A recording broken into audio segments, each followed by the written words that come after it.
குதிச்சா எப்படி இருக்கும் அப்படின்னு மனசுக்குள்ள ஜஸ்ட் ஒரு சில செகண்டுகள் வந்து போன மாதிரி எண்ணம் உள்ளவங்க எத்தனை பேர்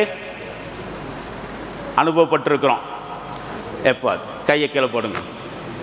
இந்த எலக்ட்ரிக்கினுடைய இந்த சாக்கெட் இருக்கல்ல, ப்ளக்கு குத்துற பாயிண்ட்டு சாக்கெட்டு, அதுக்குள்ளே விரலை விட்டால் எப்படி இருக்கும் அப்படின்னு தோணுனவங்க யாராவது உண்டோ? அனுபவிச்சது உண்டு. தெரியாம கையை குத்தி அனுபவிச்சதுங்கிறது வேற. கொஞ்சம் கம்மி பண்ணிக்கங்க, ரொம்ப எக்கோ அடிக்குது. அப்போ அதுவும் இருக்கு. சரி, ரைட்டு, ஓகே. புரியல, உட்காரவா? அப்படின்னு செய்யலாம். சேர் கொடுத்தா நல்லது தான். இது டூப்ளிகேட் தான் போடுவீங்க? ஆமாம். எங்கே வந்திருக்கா? கனெக்ட் பண்ணிட்டேன். இல்லை தான் டூப்ளிகேட் இப்போ கழட்டுங்க. அதான்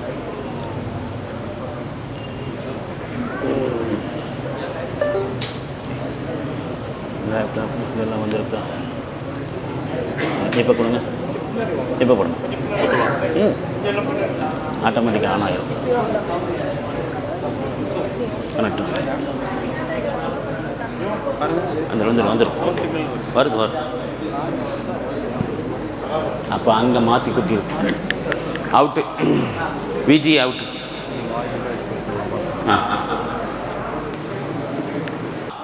பெட்ரோல் வாசம் பிடிக்கும்?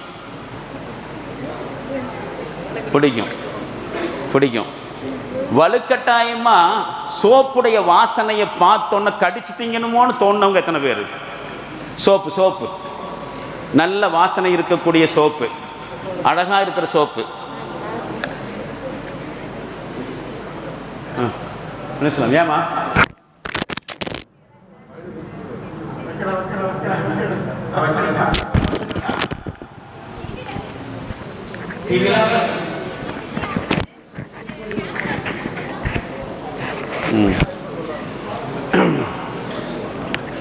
சரி, ரைட், ஓகே. அப்படியே கொஞ்சம் கவனிங்க. டைம் போயிட்டுருக்கு. ஒரு நாளைக்கு அரை மணி நேரத்துக்குள்ளே முடிக்கணும் இந்த மாதிரி பிளான் பண்ணுறோம்.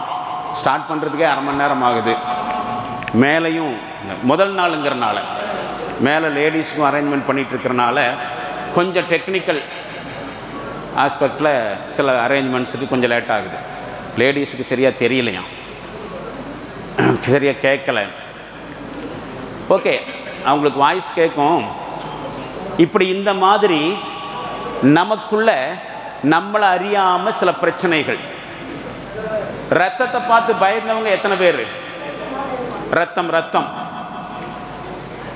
அது தொலைக்காட்சியிலையோ நேரடியாகவோ நிறைய பிளட்டு பார்த்தோன்னா ஒரு மாதிரி மயக்கம் வர்றவங்க எத்தனை பேர்? ஆக்சிடெண்ட் பார்த்து பயந்தவங்க எத்தனை பேர்? மவுத்தை பார்த்து பயந்தவங்க எத்தனை பேர்? மவுத்து இருட்டை பார்த்து பயந்தவங்க. யாருக்காவது எப்போவாவது சுடுகாட்டு பக்கமாக நடந்து போகும்போது பயம் வந்ததுண்டா? இருக்கு. ரோட்டில் தனியாக நடந்து போகும்போது, யாருமே இல்லாமல் நீங்கள் தனியாக நடந்து போகும்போது தூரத்தில் எதையோ ஒன்று பார்க்குற மாதிரி ஃபீலிங் வந்தவங்க எத்தனை பேர்? பின்னாடி நம்மளை யாரோ ஃபாலோ பண்ணுற மாதிரி தோணுது அப்படின்னு ஃபீல் பண்ணவங்க எத்தனை பேர்? தனியாக ரோட்டில் யாருமே இல்லாமல் நாம் மட்டும் சிங்கிளாக நடந்து போகும் பொழுது நம்ம பின்னாடி யாரோ நமக்கு தெரியாமல் நம்ம முதுகில் தொலைச்சி பார்க்குற மாதிரி ஃபீலிங் எத்தனை பேருக்கு வந்திருக்கு? நடந்து போகும்பொழுது நமக்கு தெரியாமல் திடீர்னு ஓ அப்படின்னு நாய் குறைச்சானாக்கா முதுகு சில்லிட்டு போகிறது எத்தனை பேருக்கு? நாய் திடீர்னு ஒரு 4 நாய் சைடில் படுத்திருந்து நீங்கள் நடந்து போகும்போது டபார்னு குறுக்க பாஞ்சு ஒவ்வொன்று கடிக்க வந்துச்சுனாக்கா அப்படியே உடம்பெல்லாம் சிலிர்த்து போகிற மாதிரி இருக்கா? அனுபவப்பட்டிருக்கிறீங்களா? ஏகதேசம் இன்னும் கொஞ்சம் விஷயமெல்லாம் இருக்கு. இது மாதிரி எல்லாருக்கும் வாழ்க்கையினுடைய ஏதாவது ஒரு சந்தர்ப்பத்தில் வந்திருக்கு. இந்த நம்ம மனசு இருக்குதுங்களே, நான் ஒரு விஷயம் சொல்கிறேன். வேடிக்கையானது, வினோதமானது, புதிரானது, புரிஞ்சிக்க முடியாதது, ஆச்சரியமானது, இப்படி எல்லாம் எத்தனை வார்த்தை இருக்கோ அது அத்தனையும் பொருந்தக்கூடிய ஒரு விஷயம் நம்முடைய மனசு. ரொம்ப வேடிக்கையானது, ரொம்ப வித்தியாசமானது, வினோதமானது, புரிஞ்சிக்கவே முடியாதது, ஆச்சரியமானது. ஷைத்தானை பற்றி குர்ஆன்ல எந்த அளவுக்கு எச்சரிக்கை செய்யப்பட்டிருக்கோ, அவன் மோசமானவன், பகிரங்கமான எதிரி, அவன் உன்னை பெரிய ஏமாத்துக்காரன், அவன்கிட்ட ஏமாந்துராதீங்க, அவன் மிகப்பெரிய சூழ்ச்சிக்காரன், இந்த மாதிரியாக குர்ஆன்ல ஷைத்தான்கிட்ட ரொம்ப எச்சரிக்கையாக இருங்க, அவன்கிட்ட ஏமாந்துராதீங்க என்று எவ்வளவுக்கு எவ்வளவு குர்ஆன்ல சொல்லப்பட்டிருக்கோ அவ்வளவுக்கு அவ்வளவு நம்முடைய மனசை பற்றியும் பேசப்பட்டிருக்கு. குர்ஆன்ல ஒரு சைக்காலஜிக்கல் ஜர்னி ஒன்று நான் நடத்தினேன். உளவியல் ரீதியான பயணம் குர்ஆன்ல செல்ஃபா. மனசை பற்றி குர்ஆன்ல எப்படியெல்லாம் அல்லாஹ் சொல்லியிருக்கிறான், என்னெல்லாம் சொல்லியிருக்கிறான், எத்தனை வகையான மனசு இருக்குது, அது எப்படி நம்மளை ஏமாற்றும், ஷைத்தான்கிட்ட எப்படி எச்சரிக்கையாக இருக்கணுமோ அதே மாதிரி நம்ம சொந்த மனசுகிட்டையே நாம் எச்சரிக்கையாக இருக்கணுங்கிற மாதிரி குர்ஆன்ல நிறைய மெசேஜ் இருக்குது. எதுக்கு மனசை பற்றி அல்லாஹ் இவ்வளவு சொல்லணும், அப்படி என்ன அது விஷயம், என்னதான் இருக்குது அப்படிங்கிற ஆங்கிளில் கொஞ்சம் ஸ்டடி பண்ணப்போ, சில சர்ச் பண்ணப்போ, வேறு வார்த்தையில் சொன்னால் ஒரு ரிசர்ச் பண்ணப்போ ஏகப்பட்ட ஆச்சரியமான விஷயங்கள், புதுமையான விஷயங்கள் கிடைச்சிது. அதை என் சொந்த வாழ்க்கை உள்பட சில நண்பர்களுடைய வாழ்க்கையிலையும் ப்ராக்டிக்கலாக இம்ப்ளிமெண்ட் பண்ணி பார்த்தோம். அது பர்ஃபெக்டாக சில விஷயங்களை புரிஞ்சிக்க முடிஞ்சிச்சு, சில விஷயங்களை ஃபேஸ் பண்ண முடிஞ்சிச்சு, அட்ரஸ் பண்ண முடிஞ்சிச்சு, சமாளிக்க முடிஞ்சிச்சு. இதை புரிஞ்சுக்கிட்ட பிறகு லைஃப்பில் ஒரு வித்தியாசமான அனுபவம் கிடச்சிச்சு. வாழ்க்கையில் எதுக்கும் பயப்பட வேண்டாம், மனசை பற்றி குழப்பிக்க வேண்டாம். குடும்பத்தில் பிரச்சனை வந்தாலும் சரி, பிஸ்னஸில் பிரச்சனை வந்தாலும் சரி, ஃப்ரெண்ட்ஷிப்பில் பிரச்சனை வந்தாலும் சரி, பார்ட்னர்ஷிப்புக்கிற மோதல் வந்தாலும் சரி, புருஷன் பொண்டாட்டி தகராறு இருக்கட்டும், மாமனார் மருமகன் பிரச்சனையாக இருக்கட்டும், எந்த பிரச்சனை, எப்படிப்பட்ட பிரச்சனை நாம் துனியாவில் ஃபேஸ் பண்ணிகிட்டு இருக்கிறோமோ அது வராதுன்னு சொல்ல முடியாது, வரும். ஆனால் வந்தால் எதுக்கும் பயப்படாமல், கலங்காமல், நிலகுலையாமல் நின்று அதை அட்ரஸ் பண்ணுற அளவுக்கு உண்டான வில் பவர் நமக்கு வந்துடும். அப்படி ப்ராக்டிக்கலாக அனுபவித்த விஷயத்தை தான் நான் இப்போ உங்கள்கிட்ட சொல்ல போகிறேன்.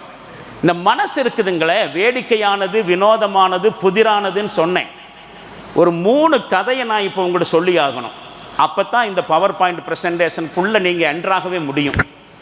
அந்த கதையும் கூட நடந்த சம்பவம், கதையல்ல, கற்பனை அல்ல. 3க்கு முன்னாடியும் சைக்காலஜிக்கலான ரீசன் இருக்குது. அது என்னன்னாக்கா, எவ்வளவுக்கு எவ்வளவு நம்ம பாசிட்டிவ் திங்க் பண்ணுறோமோ, நேர்மறையாக திங்க் பண்ணுறோமோ, அதுக்கு தகுந்த மாதிரி பாசிட்டிவ் அட்மாஸ்பியர் கிரியேட் ஆகும். சூழ்நிலை, நேர்மறையான சூழ்நிலை. எவ்வளவுக்கு எவ்வளவு நெகட்டிவாக திங்க் பண்ணுறோமோ, எதிர்மறையாக திங்க் பண்ணுறோமோ, அதே மாதிரி நம்ம கண்ணு முன்னாடி சம்பவம் நடக்கும். ஜோசியக்காரன் சொல்கிறதுல மயங்கிறது, பேய் பிசாசு பயம் அல்லது பில்லி சூனிய பயம், அதே மாதிரி செய்வனை செஞ்சு வச்சிருக்கிறதுங்க இருக்கா இல்லையா, இந்த மாதிரி நிறைய பிரச்சனைகளுக்கெல்லாம் முடிச்சு அவிழ்ற மாதிரி நமக்கு விளக்கம் கிடைச்சிரும். அப்போ negative thinking negative atmosphere, positive thinking positive atmosphere. இது உலகத்தில் அல்லாஹ் ஏற்படுத்தியிருக்கிற விஷயம். இதை குறித்து ஆயத்திலையும் ஹதீஸ்லையும் ஏகப்பட்ட விஷயம் வருது. அப்பப்போ சொல்லும் பொழுது உங்களுக்கு அழகாக அது புரியும். இப்போ 3 சம்பவத்துக்கு வந்துடலாம். ஒரு ஆளுக்கு பாம்புனா ரொம்ப பயமாக, சாதாரணமாக உட்காந்து ரூமுக்குள்ளே பேசிகிட்டு இருக்கும் பொழுதும் முகத்தை பார்த்து பேச மாட்டான், இப்படி குனிஞ்சு குனிஞ்சு அங்கே இங்கேயும் பார்க்குவான், எங்கேயாவது ஓட்டை இருக்கோ, எங்கேயாவது நெளியுதோ. ஏன்னா அவனுக்கு என்ன பயம், பாம்பை பற்றி பயம்.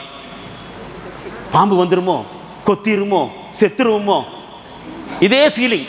இதைத்தான் நெகட்டிவ் திங்கிங்கிறது, எதிர்மறையான சிந்தனை. இந்த ஆசாமி ஒரு நாள் காட்டுக்குள்ளே போயிட்டு இருந்தான். ஊருக்குள்ளே இருந்தாலே பாம்பு பயம், காட்டுக்குள்ளே போனால் காட்டுக்குள்ளே தான் என்ன இருக்கும், அதிகமாக இருக்கும் ஊருக்குள்ளே விட.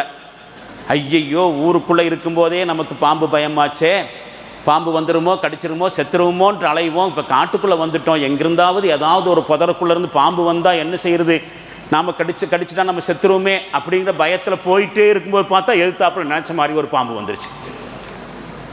வந்த உடனே இப்போ என்ன செஞ்சா, அல்லாவே போச்சுடா, நினச்ச மாதிரி பாம்பு வந்துச்சே, இப்போ என்ன பண்ணணும், இதுலேருந்து தப்பிச்சே ஆகணும் அப்படின்னு நினச்சவன் இதுலேருந்து தப்பிக்கணும்னாக்க இதை அடித்து கொள்றதுக்கு ஒரு தடி வேணும். தடி இருந்தால் ஒரு ரத்த அடி போட்டுட்டு அதை சாகடிச்சுட்டு நம்ம தப்பிச்சுக்கலான்னு சுற்றி முத்தும் பார்த்தா தூரத்தில் ஒரு தடி கிடந்துச்சு. ஓடி போய் அந்த தடி எடுத்துட்டு பக்கத்தில் போய் பார்த்தா அது பாம்பு இல்லை, ஒரு கொடி. இவனுடைய மனசு பூரா பாம்பு பாம்பு பாம்பு அப்படின்னு போயிட்டு இருக்கும் பொழுது கொடி கூட பாம்பு மாதிரி அவனுக்கு தோணிருச்சு. அடுத்த செகண்டில் அவனோட மைண்டு என்ன சேஞ்ச் ஆச்சு தெரியுங்களா, தடி. இதுட்டிருந்து நாம் தப்பிக்கணும்னு சொன்னால் ஒரு தடி இருந்தால் தான் அடித்து கொண்டுட்டு நாம் தப்பிக்கலாம். டக்குன்னு தடின்னு மைண்டு சேஞ்ச் ஆனோடனே போய் பார்த்தப்போ ஒரு தடி கிடச்சிதா, கையில் எடுத்து பார்த்தா அது பாம்பு. கையில் எடுத்தது அவனுக்கு தெரியல. ஃபஸ்ட்டு பாம்பு பாம்பு பாம்புன்னு திங்க் பண்ணிட்டு போகும் பொழுது கொடி கூட பாம்பா தெரியுது. அடுத்த செகண்டில் தடி அப்படின்னு மைண்டு சேஞ்ச் ஆனோடனே கையில் எடுத்தது பார்த்தானாக்கா பாம்பு. பாம்பு தடி மாதிரி தோணி இருக்கு. யதார்த்தம். இதை சொல்லும்போது கூட உங்களுக்கு நம்ப முடியாமல் போகலாம். இப்போ வித்தியாசமாக அடுத்த ஒரு சம்பவம் சொல்கிறேன். சம்பவம் நம்பர் 1 முடிஞ்சிச்சுங்களா? 2வது சம்பவம், ஜெர்மனி. ஹிட்லர் மிகப்பெரிய கொடுங்கோன்மைக்காரன். லட்சக்கணக்கான பேசக்கூடாது, சும்மா சும்மா பேசக்கூடாது, டிஸ்டர்பன்ஸாக இருக்குது, சரியா? பார்த்தியா ஃப்ளோ கட் ஆகுது, பார்த்தியா? மிஸ்டேக் வரக்கூடாது. ரொம்ப முக்கியமான மேட்ரு.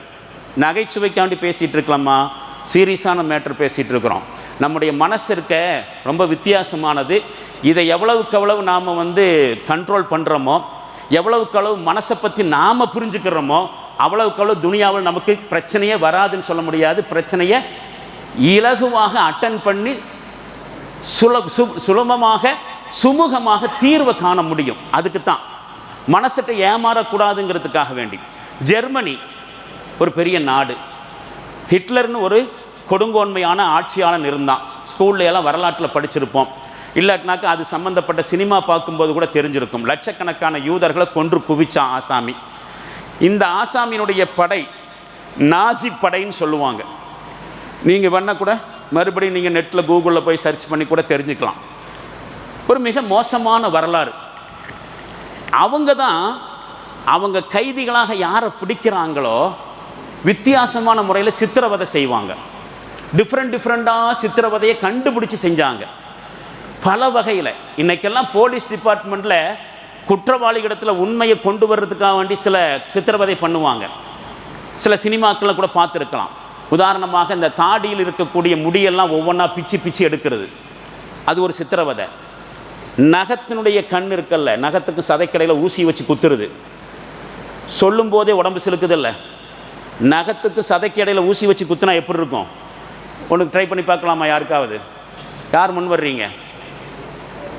நகத்துக்கும் சதைக்கும் இடையில் ஊசி வச்சு குத்துறது ட்ரை பண்ணலாமா? நினச்சி கூட பார்க்க முடிய மாட்டேங்குது. இந்த சித்திரவதையெல்லாம் போலீஸ் டிபார்ட்மெண்ட்டில் பண்ணுவாங்க. அதை விட அதிகம் என்ன தெரியுமா? இந்த கட்டிங் பிளேயர் கோடாரின்னு சொல்கிறாங்கல்ல, அதை வச்சு நகத்தை பிடுங்கி எடுக்கிறது பார்த்துருக்கலாம். கொடுமையான சித்திரவதை. இதெல்லாம் கண்டுபிடிச்சது ஹிட்லருடைய நாஜி படை.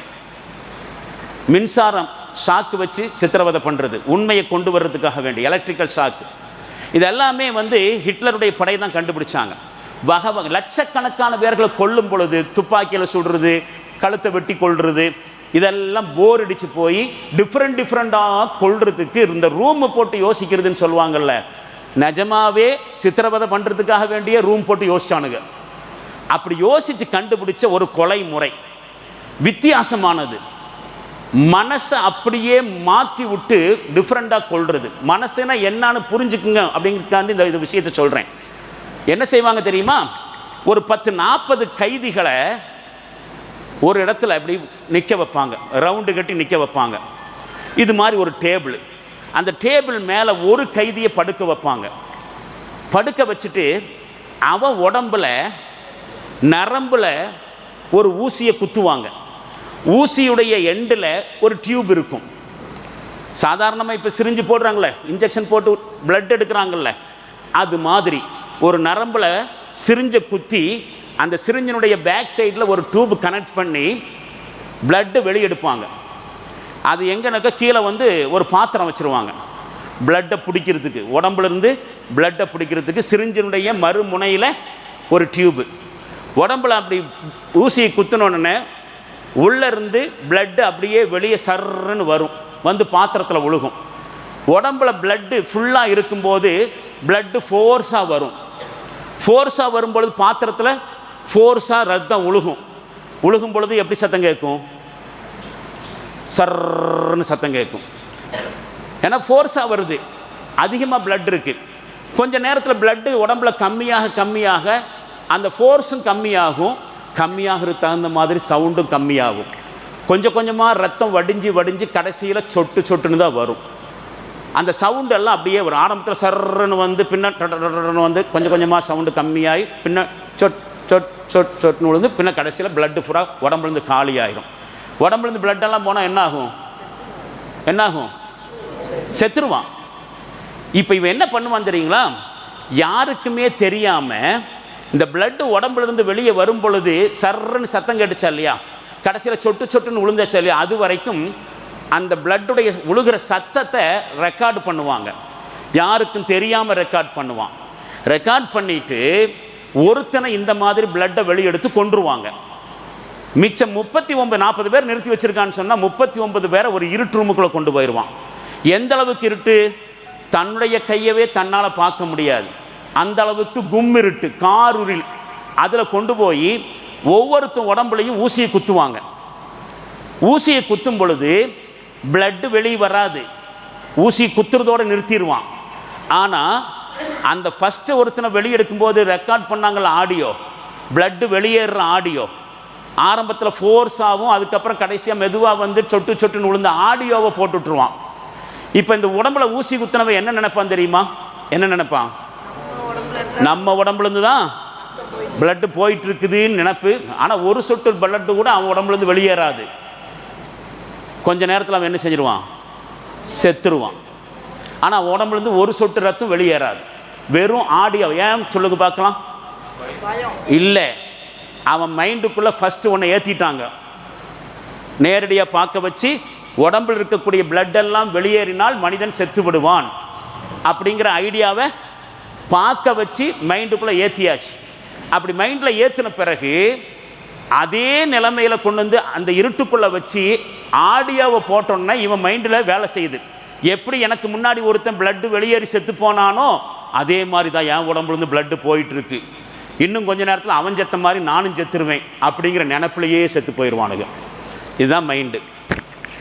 மனசை வச்சே மனுஷனை கொள்கிற ஒரு மெத்தடையும் ஜெர்மனுடைய நாசி படைகள் கண்டுபிடிச்சி பல கைதிகளை இப்படி கொலை பண்ணாங்க.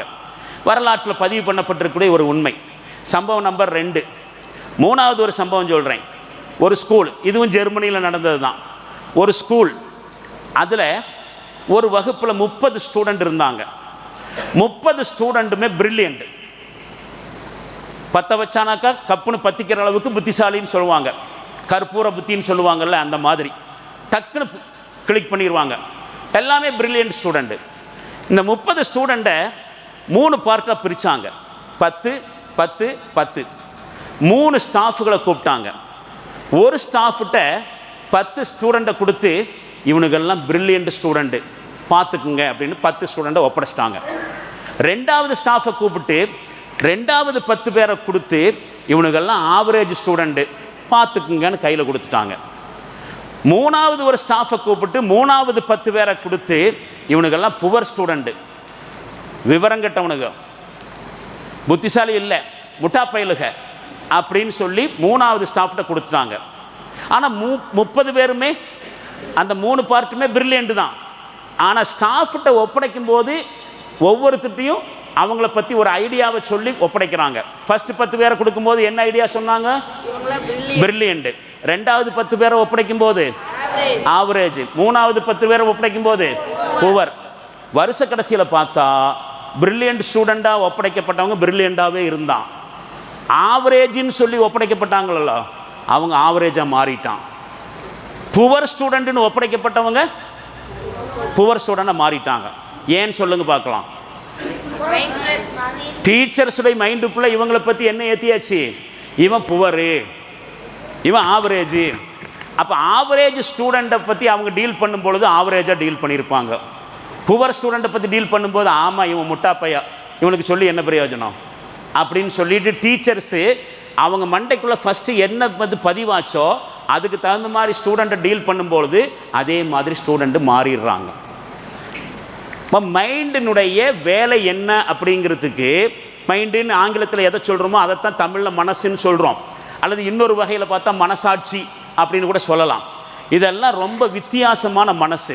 ஒவ்வொருத்தருக்கும் பாடியுடைய ஃபிட்னஸ் டிஃப்ரெண்ட்டாக இருக்கிற மாதிரி, நிறம் வித்தியாசமாக இருக்கிற மாதிரி, உயரங்கள் வித்தியாசமாக இருக்கிற மாதிரி, அழகில் டிஃப்ரெண்ட் இருக்கிற மாதிரி, அறிவில் வித்தியாசம் இருக்கிற மாதிரி, ஆற்றலில் வித்தியாசம் இருக்கிற மாதிரி மனசும் வித்தியாசமானது. எல்லாருக்கும் ஒரே மாதிரி மனசு இல்லைங்க, வித்தியாசமான மனசுங்க. அதனால தான் சொல்லப்பட்டுச்சு புரிஞ்சிக்க முடியாதது, வித்தியாசமானது, வேடிக்கையானது, புதிரானது, ஆச்சரியமானது. இந்த மனசு செய்கிற அட்டகாசம் பெரிய விஷயம். கொஞ்சம் இதில் கவனக்குறைவாக இருந்து விட்டாலும் பைத்தியம் பிடிச்சிருங்க. உண்மையில் ஒரு வகையில் பார்த்தா நாம் எல்லாருமே பைத்தியம்தான். என்னடா கூப்பிட்டு உட்கார வச்சு எல்லாத்தையும் பைத்தியம்னு சொல்கிறேன்னு கேட்கக்கூடாது. நான் ஆரம்பத்தில் உங்கள்கிட்ட சில பேர்கள்ட்ட கேள்வி கேட்டேன். மொட்டை மாடியில் நின்று கீழே பார்த்தா குதிக்கலான்னு தோணுனது, ஆமாம் எனக்கு தோணிட்டுண்டோம் அப்படின்னு. இது லூஸ் இல்லாமல் வேறு என்னது? அதாவது லூசுத்தனத்தினுடைய ஒரு சின்ன பர்சன்டேஜ். அது வளர்ந்துச்சுன்னா மெண்டல் இல்லை. இந்த சாக்கெட்டுக்குள்ளே விரல விட்டால் எப்படி இருக்கும் அப்படின்னு தோணுது. இது என்னது இது? அதுதான், வேற ஒன்றும் இல்லை. இதெல்லாம் மனசனுடைய குளறுபடிகள், மனப்பிறழ்வுகள்னு உளவியலில் சொல்கிறான். இந்த முன்னுரைக்கு பின்னாடி இப்போ இந்த பவர் பாயிண்ட் ப்ரெசென்ட்டுக்குள்ளே போவோம், என்ன நடக்குன்னு பார்க்கலாம். முக்கியமான ஒரு விஷயம் சொல்லிடுறேன். இது ஒரு 4 நாளைக்கு தொடர்ந்து நடக்கும். இந்த 4 நாளைக்கும் நீங்கள் இருந்தால் மட்டும்தான் இந்த கிளாஸு, இது பயான் இல்லை, இது ஒரு ஸ்டடி கிளாஸ், இது பிரயோஜனப்படும். அதனால் 1 by 1 போவோம், என்ன தான் நடக்குதுன்னு பார்ப்போம். இந்த மனசை பற்றி, அப்படியா இதுதான் நம்ம மனசா, இதெல்லாமா வச்சுக்கிட்டு அலைகிறோம் அப்படின்னு உங்களுக்கு தோணும். தஸ்கியா அப்படின்னு அரபியில் ஒரு வார்த்தை, உள தூய்மை அல்லது அக சுத்திகரிப்பு. மனசை சுத்திகரிக்கிறதுனா என்னங்கிறது தஸ்கியா, அக சுத்திகரிப்பு. என்ன அப்படின்னா ஏன் சுத்திகரிப்பு பண்ணணும்? பியூரிஃபிகேஷன். சுத்திகரிப்புன்னு சொன்னால் பியூரிஃபிகேஷன், சுத்தப்படுத்துறது மனசை. ஏன் சுத்தப்படுத்தணும், எதுக்கு சுத்தப்படுத்தணும், எந்த அளவுக்கு சுத்தப்படுத்தணும், எப்படி சுத்தப்படுத்துறது அப்படிங்கிறது தான் இதை பார்க்க போகிறோம். பாருங்களேன். தஸ்கியா, அக சுத்திகரிப்புனா என்ன? 2+2 2+2 என்னங்க? ஆனால் என்னங்க 5ன்னு போட்டிருக்கு? தப்பா சரியா? தப்பு தானா? 2+2ங்கிறது 5ஆ? அப்போ இங்கே இருக்கிறது தப்பு. அப்போ தஸ்கியா அப்படின்னு ஒரு டெக்னிக்கல் வேர்டை சொன்ன உடனே பலருடைய மனசில் ஒரு சில தப்பான கருத்து வருதுங்க. என்ன தப்பான கருத்து தெரியுமா? அதுதான் வித்தியாசம். என்ன தப்பான கருத்து? அது ஒரு ஆன்மீக நிலையினுடைய உச்சகட்டம். அதே மாதிரி என்ன சொல்லப்படுது, ஒரு நிமிஷம்,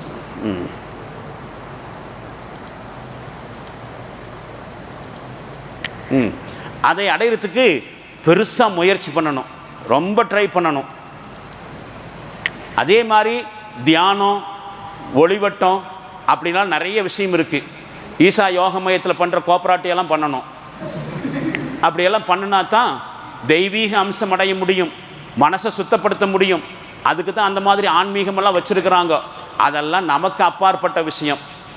என்ன இப்படியெல்லாம் ஒரு தப்பான கருத்து வருது, சரியா?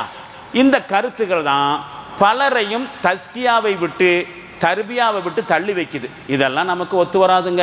அதெல்லாம் ஆலிம்சாக்கள் பார்க்குற விஷயம், சில ஆபிதுகள் இறை பக்தியாளர்களுடைய விஷயம். நமக்கெல்லாம் இதெல்லாம் ஒத்து வராது.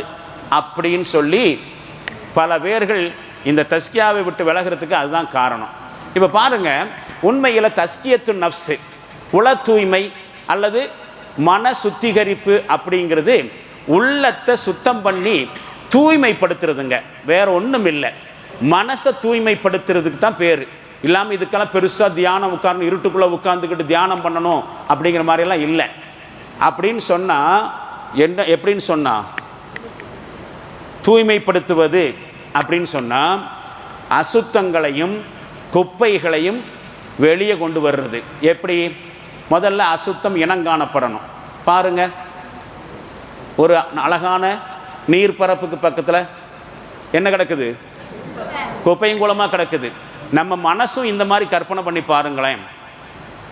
சரியா சொன்னால் நம்ம மனசெல்லாம் ஒரு டஸ்ட்பின்னு தானே, ஒத்துக்கிறீங்களா? நம்ம மனசெல்லாம் டஸ்ட்பின்னு. டஸ்ட்பின்னா என்னது? குப்பை தொட்டி. வேணுமுள்ளது வேண்டாதது, தேவையானது தேவையில்லாதது எல்லாத்தையும் மனசுக்குள்ளே போட்டு நிரப்பி வச்சுருக்கிறோம். அவனை பற்றி பொறாமை, இவங்களை பற்றி ஒரு மனசுக்குள்ளே ஒரு காழ்ப்புணர்ச்சி, எல்லா பலாய் முசீபத்தும். நாம் கொஞ்சம் நின்று பேசுவோம், சேர் போட்டு உட்காந்து நல்லாயிருக்கும். கரெக்ட். நாம் நம்மளை பற்றி வெளிப்படையாக பேசுகிறதாக நினச்சிக்கிட்டு இருக்கிறோம். உண்மையிலே வெளிப்படையாக பேசுகிறோமா? பொய் சொல்கிறோம். நான் எதாக இருந்தாலும் மனசுக்குள்ளே வைக்காமல் டப்பு டப்புன்னு பேசிடுவேன் அப்படின்னு சொல்கிறவங்க நம்மள நிறைய பேர் இருக்கிறோம். இது நமக்கான கிளாஸு, அதனால தான் நாமன்னு பேசிகிட்டு இருக்கிறோம். கரெக்டாக? எல்லாம் நம்ம தான், நமக்கான கிளாஸ் தானே. சொல்லுவோம். எப்படி சொல்லுவோம்? நான் ஒரு உரையில் கூட சொல்லியிருக்கிறேன், ஏப்பா நீ நல்லவனா அப்படின்னு நம்மளை யாராவது கேட்டதுண்டா? நாம் யாரையாவது கேட்டிருக்கணுமா நீ நல்லவனான்னு? இல்லை, யாரும் நம்மளையும் கேட்டதில்லை, நாமளும் யாரும் கேட்டதில்லை. என்னென்ன இல்லாமல் கேள்வி கேட்டிருப்போம். நீ யார்? உன் பேர் என்ன? கல்யாணம் ஆயிடுச்சா? மனைவி மக்கள் எத்தனை பேர்? என்ன பிஸ்னஸ் பண்ணுற? எல்லாத்தையும் விசாரிப்போம். நீ நல்லவனான்னு யாரும் யாரையும் விசாரிக்கிறது இல்லை. நம்மளையும் அப்படி யாரும் கேட்டதில்லை. இந்த இப்போ நான் கேட்குறேன், நீங்கள் நல்லவனா?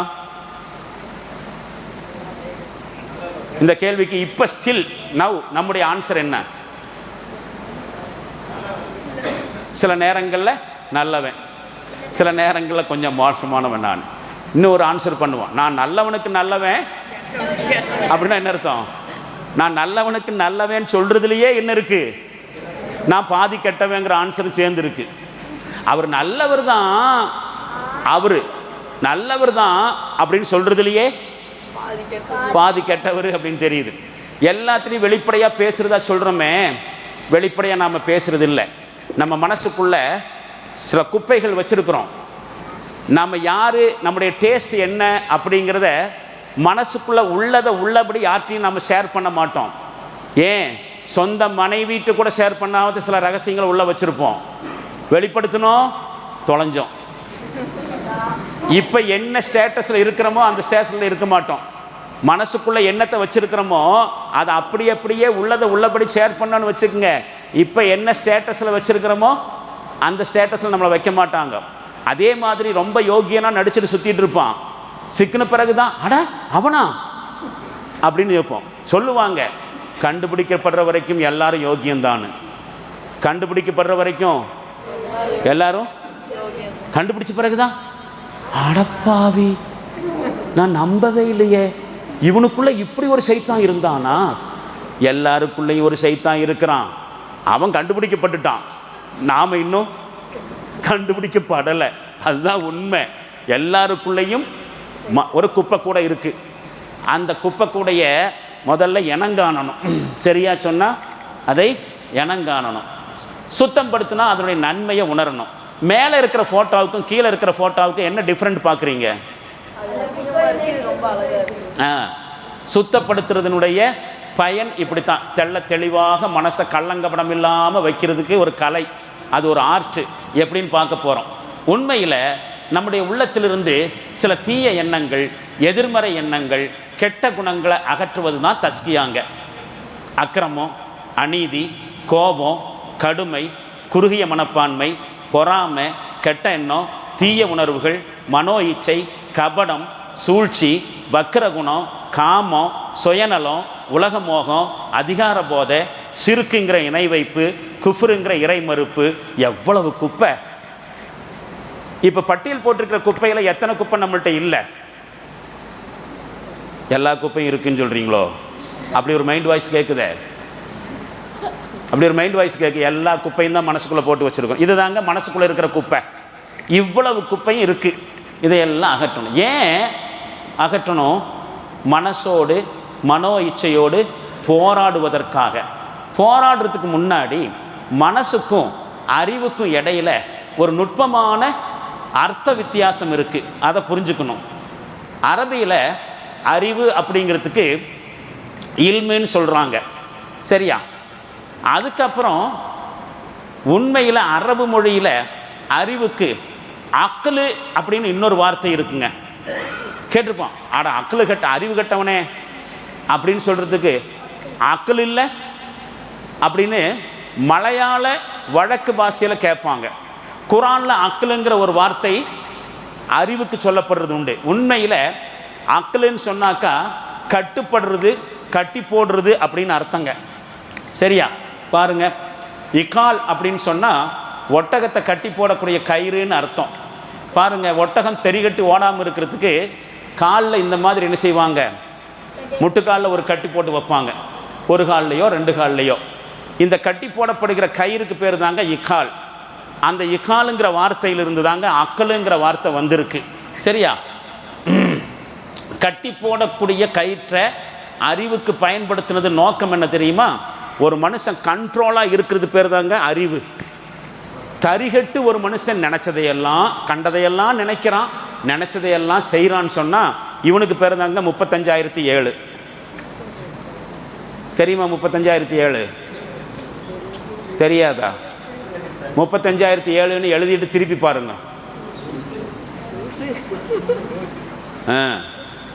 நினச்ச மாதிரி செய்வான், கண்டதையும் செய்வான், கண்ட்ரோல் இல்லாமல் செய்வான். சரட்டு பட்டணம் மேலைங்களையும் ஏற்றி போடுவான். தண்ணி அடித்தவன் என்ன செய்வான்? வேட்டி அவுந்து போகிறது கூட தெரியாமல் ரோட்டில் கடந்து கிடப்பான். கிடக்கிறானா இல்லையா? என்ன செய்கிறான், ஏது செய்கிறான், தான் செய்கிறது மூலமாக அடுத்தவன் என்ன பாதிப்படைவான், எனக்கு என்ன பாதிப்பு, ஒன்றும் தெரியாது. கண்ட்ரோலே இல்லாமல் செய்கிறவன் தான் லூஸு அப்படின்னு சொன்னால் கட்டுப்பாடோடு செய்கிறதுக்கு பேர் தான் அறிவு. அதனாலேயே அரபியில் அறிவுக்கு அக்கலு கட்டி போடுறது அப்படிங்கிற வார்த்தையே என்ன செய்யப்பட்டிருக்கு? போடப்பட்டிருக்கு. மனசை கட்டுப்படுத்துறதுக்கு பேர் தாங்க அறிவு. சுருக்கமாக சொன்னால் அலைபாய விடக்கூடாது, கண்ட இடத்துல அலைபாய விடக்கூடாது.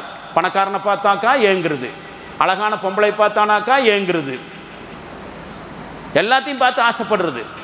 கண்ட்ரோலே இல்லாமல் மனசு போயிட்டே இருக்கும். பிறகு இதை பார்க்கலாம், இப்போ கொஞ்சம் வரலாம்.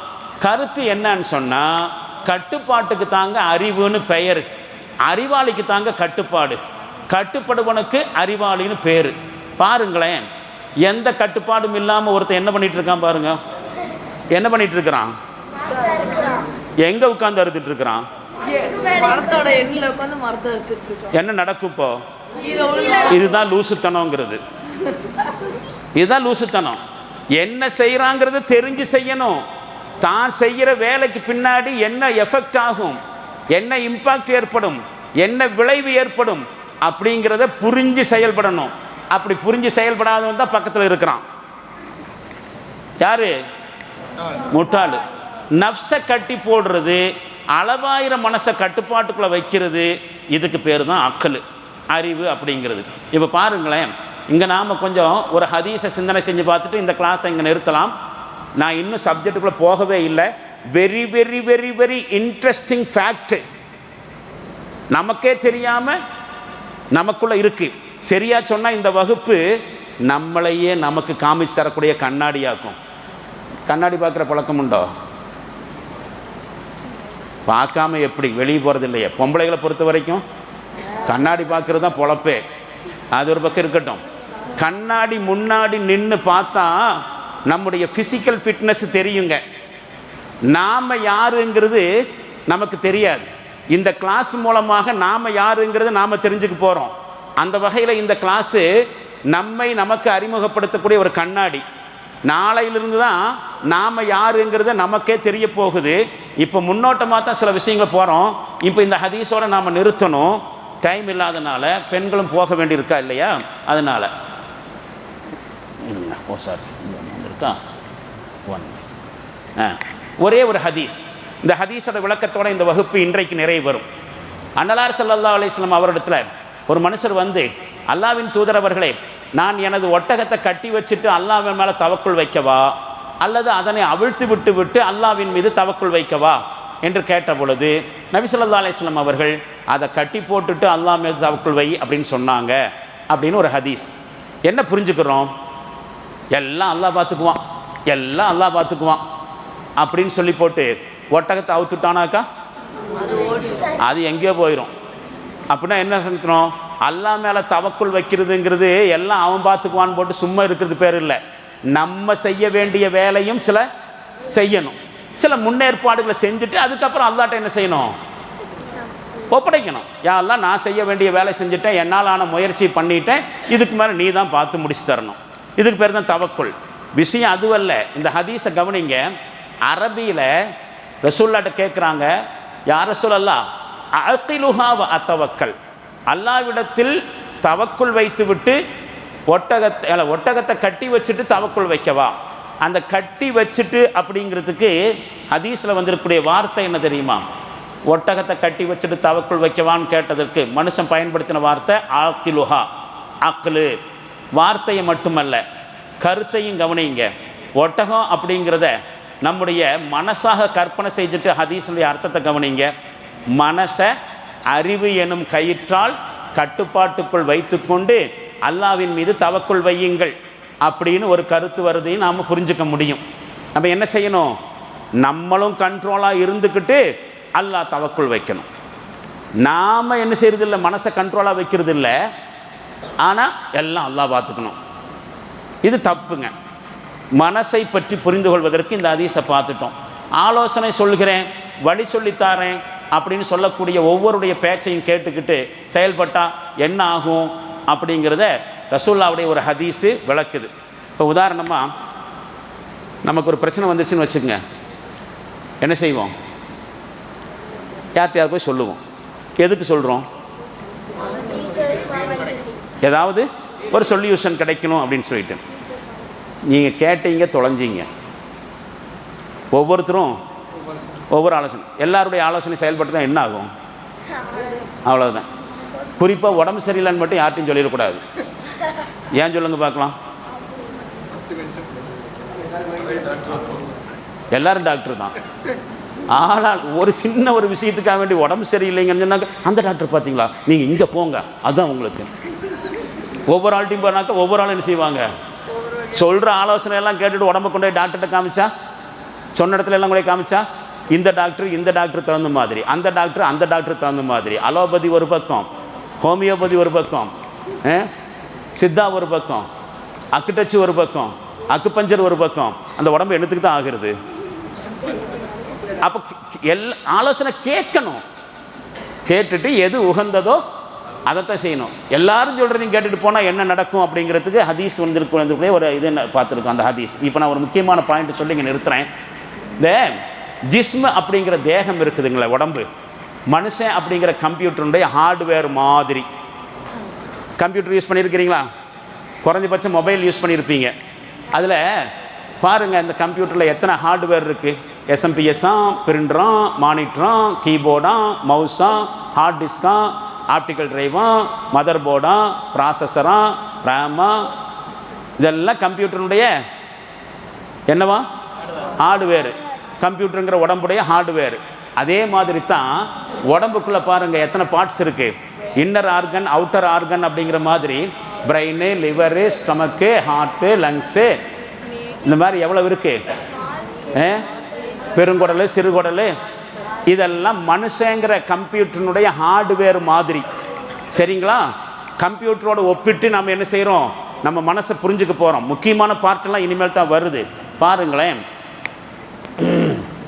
நஃப்ஸுங்கிற மனசு இருக்க, அது ஹார்ட் டிஸ்க் மாதிரிங்க. மற்றதெல்லாம் ஹார்ட்வேர் மாதிரி. சரி, இந்த இல்மு அப்படிங்கிற அறிவு, ஈமான் அப்படிங்கிற நம்பிக்கை, இஹ்லாஸ் அப்படிங்கிற களப்பற்ற எண்ணம், உள தூய்மை, இத்மினான் அப்படின்னு சொன்னால் இறை திருப்தி. இது மாதிரியான நல்ல கேரக்டரெல்லாம் சாஃப்ட்வேர், மனசுங்கிற ஹார்ட்வேருக்குள்ளே சாஃப்ட்வேரெல்லாம் இன்ஸ்டால் பண்ணி வைக்கணும். சரி, பொய், பொறாமை, வஞ்சனம், புறம் பேசுறது, கோல் சொல்கிறது, மோசடி, ஏமாற்று, சிறுக்கு, குஃப்ரு, இதெல்லாம் நம்முடைய இதயத்தை தாக்கக்கூடிய வைரஸு. சரி, வைரஸுன்னு வந்துட்டானாக்கா ஆன்டிவைரஸ் வேணுமில்ல? வைரஸையெல்லாம் கிளியர் பண்ணுறதுக்கு நான் ஆன்டிவைரஸ் எது தெரியுமா? ஆக்களு தான். ஆக்களு மீன் இப்போ தானங்க சொன்னேன், அறிவு. எவ்வளவுக்கு எவ்வளவு அறிவு நமக்குள்ளே இருக்கோ அவ்வளவுக்கு அவ்வளவு நாம் இந்த வைரஸ்களை எல்லாம் ரிமூவ் பண்ண முடியும். நஃப்ஸுங்கிற ஹார்ட் டிஸ்குள்ளே நல்ல நல்ல சாஃப்ட்வேர்கள்லாம் இன்ஸ்டால் பண்ணி வச்சுருப்போம். அந்த சாஃப்ட்வேர்லாம் வேலை செய்யாமல் கேடு வருத்துறது வைரஸ்ஸு. என்ன வைரஸ்ஸு? போட்டி, பொறாமை, இதெல்லாம் வைரஸ்ஸு. அதுக்குண்டான ஆன்டி வைரஸ் தான் அறிவுன்னு சொல்லியாச்சா? இப்போது தஸ்கியா ஒரு ஜிஹாத். இந்த இடத்துல நான் நிறுத்துகிறேன். இப்போது இந்த வகுப்பின் மூலமாக உங்களுக்கு சின்னதாக சில புரிதல் ஏற்பட்டிருக்கும், சின்னதாக. அதே நேரத்தில் சில கேள்விகளும் சந்தேகங்களும் வந்திருக்கும் அப்படின்னு நினைக்கிறேன். உங்களுடைய சந்தேகங்களை பேப்பரில் தயவு செஞ்சு நோட் பண்ணி வைங்க வீட்டுக்கு போன பிறகு. இந்த மனுஷன் இவ்வளோ நேரம் உட்காந்துக்கிட்டு 3/4 மணி நேரம் அறுத்து தள்ளினானே, இடையில ஒரு கேள்வி வந்துச்சே, இதுக்கு இந்த ஆள் என்ன பதில் சொல்லுவார், அதுக்கு என்ன பதிலாக இருக்கும் அப்படின்னு ஒரு கேள்வி வந்துச்சுன்னா அல்லது சந்தேகம் வந்துச்சுனாக்கா நோட் பண்ணி வைங்க. இன்ஷா அல்லாஹ் நாம் இந்த வகுப்பினுடைய இறுதியிலையோ அல்லது தனியாகவோ அந்த கேள்விகளுக்கெல்லாம் பதிலை தனியாக தரலாம். இனிமேல் ரொம்ப முக்கியமான விஷயங்கள் வருதுங்க. இப்போ இது வரைக்கும் நான் ஒரு அறிமுகம் கொடுத்துருக்குறேன். நஃப்ஸுனா என்னங்கிறத இன்னும் நம்ம சொல்ல ஆரம்பிக்கலை. ஒரு உதாரணம் கொடுத்து நம்முடைய உடம்பில் நஃப்ஸுடைய பார்ட்டு என்ன, அதனுடைய ஸ்டேட்டஸ் என்னங்கிறது மட்டும் சொல்லியிருக்கிறேன். உடம்பில் இருக்கக்கூடிய இன்னர் ஆர்கன், அவுட்டர் ஆர்கன் எல்லாம் ஹார்ட்வேர் மாதிரி, மனசு தாங்க ஹார்ட் டிஸ்க்கு. அதுக்குள்ளே நல்ல நல்ல அப்ளிகேஷன்லாம் இன்ஸ்டால் பண்ணி வச்சுருக்கும் பொழுது வைரஸ் வந்து தாக்கும். அந்த வைரஸை கண்ட்ரோல் பண்ணக்கூடிய ஆன்டி வைரஸை தான் அறிவு அப்படின்னு சொல்லி நிறுத்தி இருக்கிறேன். இன்றைய பாடத்தினுடைய சுருக்கமான கிஸ்ட் இதுதான். இந்த இடத்துல நிற்கட்டும். இன்ஷா அல்லாஹ் நாளை வந்து என்ன செய்வோம், டக்குன்னு ஆரம்பித்து டக்குன்னு முடிக்க பார்ப்போம். இன்றைக்கி கொஞ்சம் டெக்னிக்கலாக அரேஞ்ச்மெண்ட்ஸ் பண்ண வேண்டியதுனால கிட்டத்தட்ட ஒரு 20-25 நிமிஷம் பக்கம் ஜாஸ்தியாக இருக்குது. 11 மணிக்கு முடிக்கிறது தான் நம்முடைய ஐடியா. இன்ஷா அல்லாஹ் தொடர்ந்து இந்த வகுப்பில் கலந்து கொண்டால் இன்ஷா அல்லாஹ் இந்த ரம்ஜான் மாதத்தில் மனசை தூய்மைப்படுத்துவதற்கு, ரம்ஜானை பயன்படுத்துறதுக்கு ஒரு வாய்ப்பாக அமையும். அல்லாஹு ஜல்ல ஷானுஹு தஆலா நமக்கெல்லாம் அந்த வாய்ப்பை நிறைவாக தருவானாக. வாஹிர் தாவானா அனில் ஹம்துலில்லாஹி ரப்பில் ஆலமீன். அஸ்ஸலாமு அலைக்கும் வரஹ்மத்துல்லாஹி வபரகாத்துஹு.